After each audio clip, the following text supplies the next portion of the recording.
Hi guys, and welcome to episode 5 of Moving On Up on Football Manager 2017 with Nice. Before we get into the episode, remember to head on over to www.off-side.co.uk for all of your footballing news. So let's get into the episode. And following on from last episode's excellent result against Bordeaux, we've played about 4 games, I think it is, offline. And the first of those was the game against Dijon. It was a lovely 4-1 victory. Juan Carlos grabbing himself a hat-trick and the Man of the Match award for getting that hat-trick. And then Elie Wan continuing his scoring run, really. 2 games in a row. Not bad for him. In fact, it's amazing for him. So yeah, like I said, Juan Carlos, Man of the Match. We had 25 shots in this game, only 7 on target, but 59% of possession, and we were in charge of the game from start to finish. Well, I say from start to finish, they did score in the 19th minute, but we had been on top previous to that. Next up, we played Auxerre, and I was expecting this to be quite a tough game. However, we ended up winning 3-1. We did go behind again. Akos Elik gave Auxerre the lead, but Cyprien, Toral and Bassetti made sure that we got all 3 points. Cyprien getting Man of the Match as well. He scored his goal from distance to equalise. 18 shots, 11 on target, 60% possession. Another excellent performance from us. Then there was a bit of a winter break over the Christmas period, about 2 or 3 weeks winter break I think it was. And I organised a friendly in that time, and it was against Red Star FC, who are in the league below, I believe. And we ended up drawing 2-2 again. I just let my assistant take control of that one. Juan Carlos and Elie Wan getting on the score sheet once again, but we couldn't actually get the victory against Red Star, unfortunately, but it was just a friendly, so it's not that important.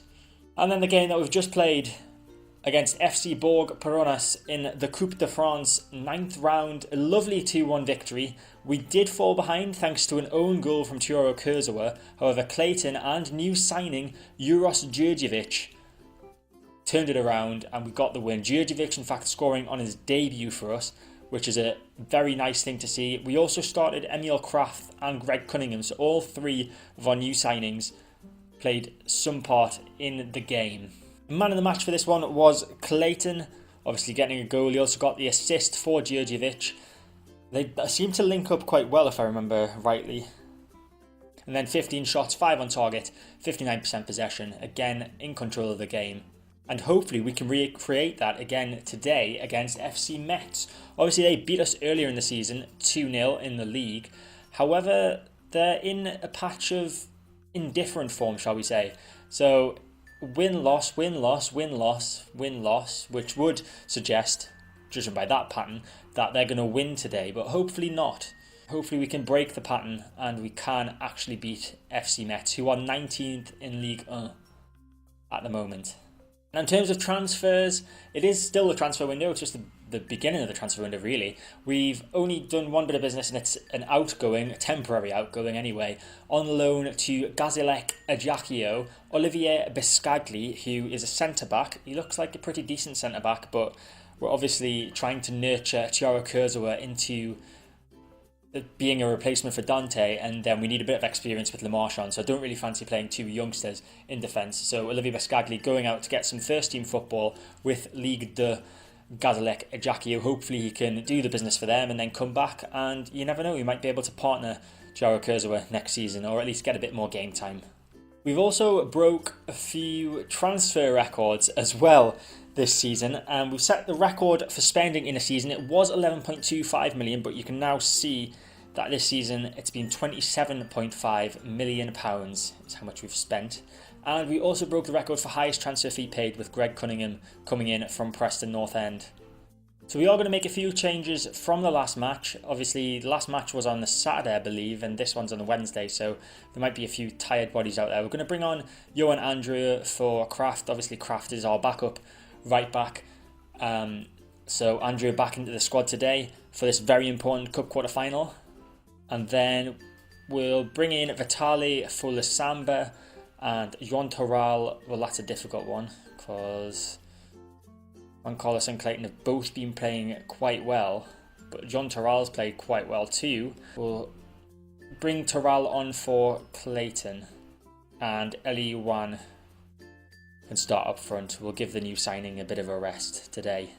We'll just make sure that all these are on the right ones. So he's an advanced playmaker, so he can be attacking midfielder on attack.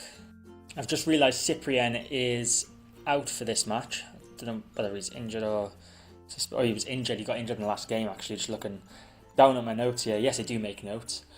I am that involved in this.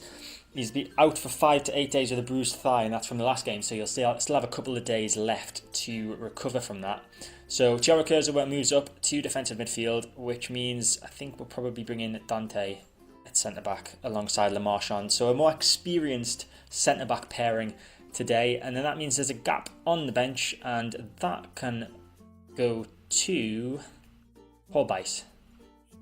So there's the lineup for today's game. Benitez in goal, Andrea, Dante, Le Marchand, Cunningham in defence, Thiago Kurzawa in defensive midfield, Walter and Vitali in centre midfield, Juan Carlos and Toral in attacking midfield, and Eli Juan, the lone striker, up top. Standard mentality, retain possession is the only instruction that we have on. Hopefully we can go out there and do what we've been doing for the past few games. So we are actually the favourites for this game today. 4 to 5 favourites, draws 2 to 1, FC Metz are 3 to 1. Let's take a look at the key men for each side. Jean Toral is our key man, the 22-year-old Spanish attacking midfielder who's valued at £7.75 million. You can see some attributes are going up, which is pleasing to see, especially as he's 22. He should be increasing in ability. It's corners, dribbling, vision, strength, stamina and acceleration all going up. And so far this season in the league, he's had an average rating of 7.15, 2 goals, 4 assists in 14 games. In the Coupe de la Ligue, he has played twice, scored 3 times, and got an average rating of 8.25. And that's obviously the competition we're in today. I remember he scored a hat-trick last match in the 5-0 victory over Bordeaux. Hopefully he can recreate that today against Metz.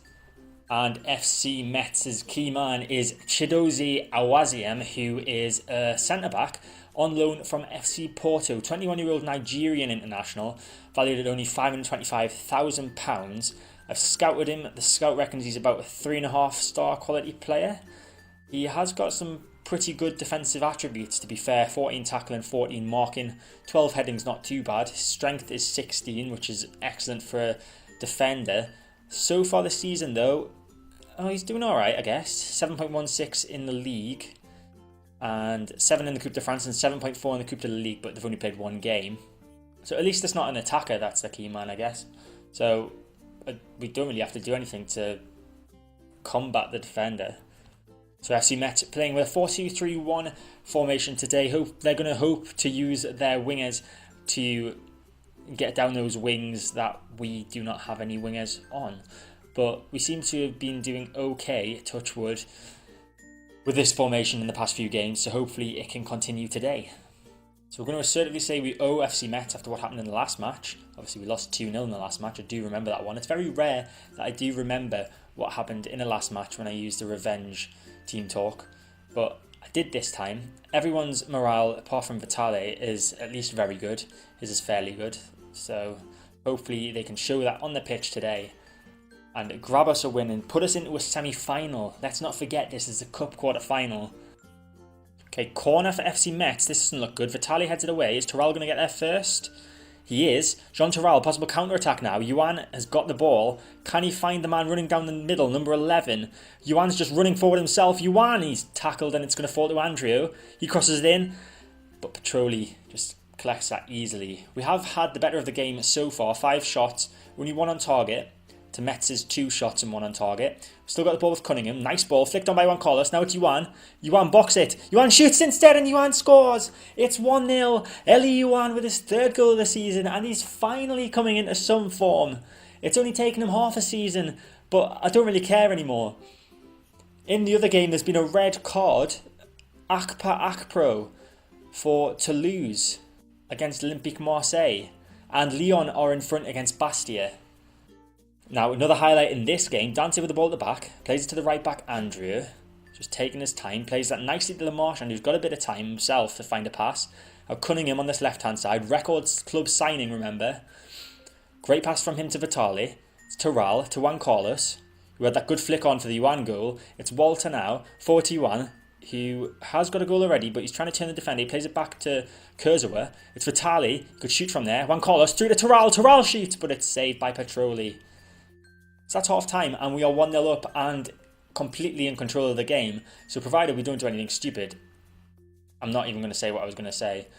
because I know I'll just jinx it. I'm going to say I'm happy with your performance so far. Keep it up.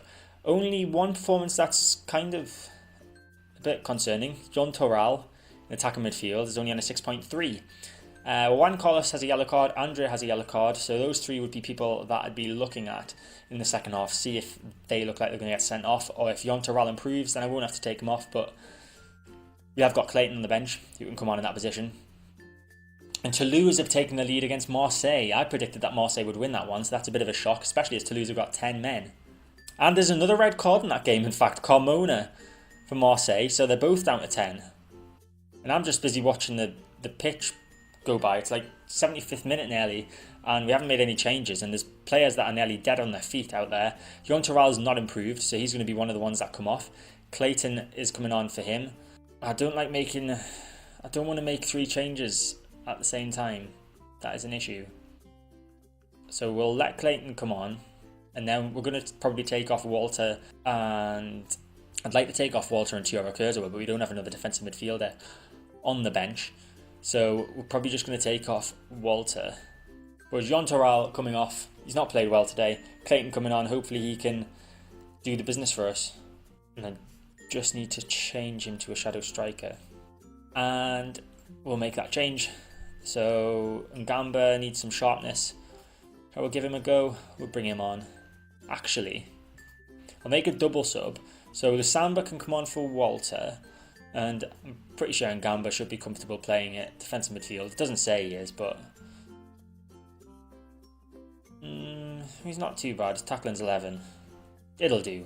We need to give him a rest. Kurzawa is knackered and we need him for the next game.